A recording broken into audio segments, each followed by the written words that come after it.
social housing in this country. James Glenday in London, thank you. This week is World Refugee Week, which puts a spotlight on the global struggles that millions of displaced people face every day. Humanitarian group World Vision is calling on Australia to do more.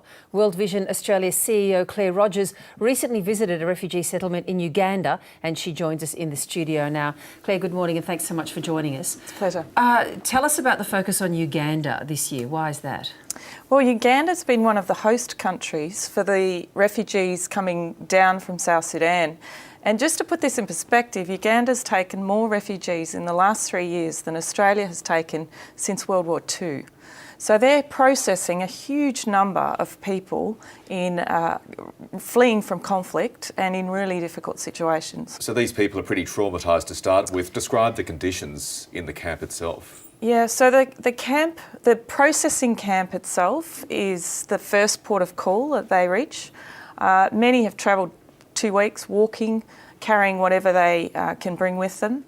I wasn't prepared for the sheer scale of people being processed. That was quite shocking. And then the Ugandan government has come up with quite a unique way of dealing with this, which is to allow them to take a plot of land. So they're processed through the centre and then 24 hours later sent out to a plot of land where they can ultimately build a house, but they start with tarpaulins and rations, etc. So is this sort of like almost an immediate and de facto residency once they've been processed through? Yes, it is. And the Ugandan government has been extraordinarily supportive of this in recognition that the conflict may take a long time to resolve. Uganda is not a very wealthy place. There are countries like Australia that have a lot of space and a lot more money than Uganda. I guess the contrast and the comparison is not very flattering to us. No, it's not, Virginia. In fact, the stats came out just this week from the UN that we have slipped to the 95th most generous country in the world for supporting refugees. So it is a significant issue. You'd like the government to increase the humanitarian intake, but by how much, ideally? We have put through a call with a number of agencies to lift the intake to 42,000 for next year. And where does it stand at the moment, roughly? We're still waiting on a decision around that. Okay. Yeah. But that would be a significant. You want a significant. That would be a significant increase. Okay. Yes.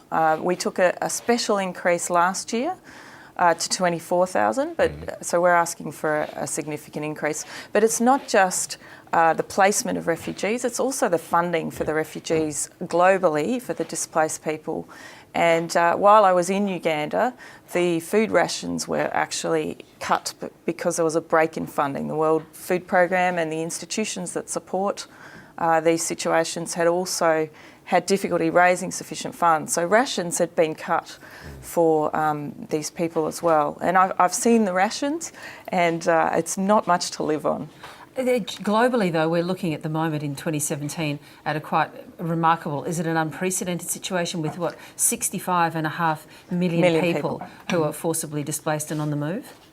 Yes, it's a very significant issue for us as a globe, and we need to remember that these are normal people with aspirations for their children to go to school, for a simple livelihood, to be able to look after their families. They're just like us, but they're in very difficult situations. Just for our viewers, many of whom would ideally be enjoying a very healthy, very large breakfast, you've got a visual idea of just what the rations are like over in Uganda. Yes, I have. So this is an allowance just here for an adult woman for 24 hours. Gee, that's not a lot, is it? No, there's a little bit of beans and some oil and a tiny bit of salt that goes with this.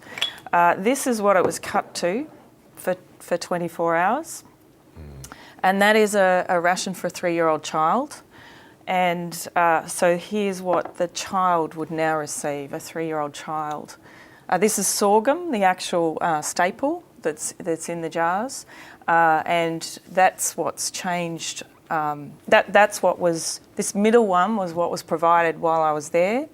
It has been restored, but we're not sure for how long. So the funding issue, it has gone back to this for this month, but there is uncertainty around the ration provisions. Claire Rogers, it's an alarming image to finish on this morning. Thanks for joining us today. Pleasure. Thank you. Virginia.